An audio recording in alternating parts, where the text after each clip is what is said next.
Cinema நேயர்களுக்கு அன்பு வணக்கம். வெல்கம் டு எம்பி திரை. இந்த ஷோல கிணறு படத்தினுடைய திரை விமர்சனத்தை தான் நம்ம பார்க்க போறோம். தமிழ் சினிமாவில் எப்பவுமே வசூல் அப்படிங்கிற ஒரு விஷயத்தை தாண்டி எப்பயாவது தான் பாத்தீங்கன்னா ரசிகர்கள் ரசிக்கக்கூடிய ஒரு உணர்வுபூர்வமான திரைப்படம் அப்படிங்கிறது வரும். ஸோ அந்த வகையில வந்திருக்கக்கூடிய இந்த கிணறு திரைப்படம் எப்படி இருக்கு அப்படிங்கிறத பார்க்கலாம் வாங்க. இந்த படத்தை பாத்தீங்கன்னா ஹரிகுமரன் இயக்கியிருக்காரு.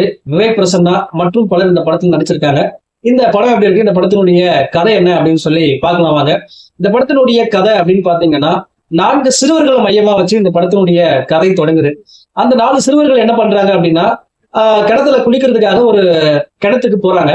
சோ அங்க இருக்கவங்க என்ன பண்றாங்க அப்படின்னா அந்த சிறுவர்களை விரட்டி அடிக்கிறாங்க. இதனால கோபமான அந்த சிறுவர்கள் என்ன பண்றாங்க அப்படின்னா அந்த 4 பேரும் சேர்ந்து ஒரு கிணற உருவாக்கலாம் அப்படின்ற மாதிரி யோசிக்கிறாங்க. விளையாட்டா ஆரம்பிக்கிற அந்த விஷயம் என்ன மாதிரியான விளைவுகளை ஏற்படுத்துது அப்படிங்கிறத ஒரு உணர்வுபூர்வமான கதையா சொல்லக்கூடிய திரைப்படம் தான் இந்த கிணறு.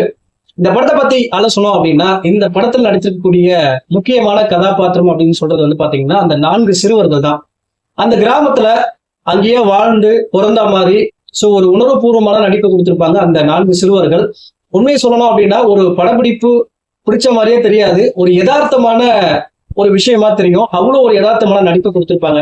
குறிப்பா சொல்லணும் அப்படின்னா கேமரா பயமே இல்லாம ரொம்ப யதார்த்தமான நடிப்பை கொடுத்திருக்காங்க அந்த 4 சிறுவர்கள். அதை தாண்டி ஒரு பாட்டி இருக்காங்க. அந்த பாட்டியினுடைய கதாபாத்திரம் ரசிக்கிற வகையில அமைச்சிருக்காங்க.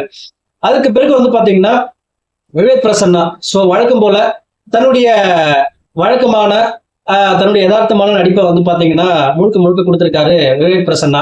இந்த படத்தினுடைய முதல் பாதி பாத்தீங்கன்னா எந்தவித அலட்டல் இல்லாம ரொம்ப அமைதியா போகுது. இரண்டாம் பாதி பாத்தீங்கன்னா ஒரு உணர்ச்சி பூர்வமான படமா கொடுத்திருக்காரு இயக்குனர்.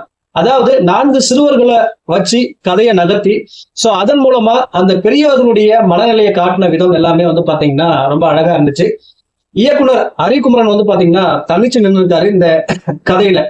இந்த படத்துல டெக்னிக்கலான விஷயம் அப்படின்னு பாத்தீங்கன்னா இசையா இருக்கட்டும், ஒளிப்பதிவா இருக்கட்டும், எல்லாமே பாத்தீங்கன்னா ரொம்ப நல்லா வந்திருக்கு. மொத்தத்துல இந்த படம் பாத்தீங்கன்னா ஒரு உணர்ச்சி பூர்வமான படமா கொடுத்திருக்காங்க. இந்த படத்தினுடைய பிளஸ் அப்படின்னு பாத்தீங்கன்னா இந்த படத்தினுடைய கதையா இருக்கட்டும், இந்த படத்தில் நடித்திருக்கக்கூடிய நடிகைகளா இருக்கட்டும், அதே போல ஒரு உணர்ச்சி பூர்வமான காட்சிகளா இருக்கட்டும், இது எல்லாமே இந்த படத்தினுடைய பிளஸ் அமைஞ்சிருக்கு. இந்த படத்தினுடைய நெகட்டிவ் அப்படின்னு பாத்தீங்கன்னா ஒரே ஒரு விஷயம் தான். ஒரு சில காட்சிகள் அப்படிங்கிறது பாத்தீங்கன்னா ரொம்ப மெதுவா போற மாதிரி இருக்கு. மற்றபடி பாத்தீங்கன்னா அது ஒரு தரமான படம். இந்த படத்துக்கு எம்பி திரை கொடுக்குற ரேட்டிங் 5க்கு 3.25. தாராளமா இந்த படத்தை ஒரு முறை கண்டு ரசிங்க. அடுத்த விமர்சனத்துல சந்திக்கிறேன். நன்றி, வணக்கம்.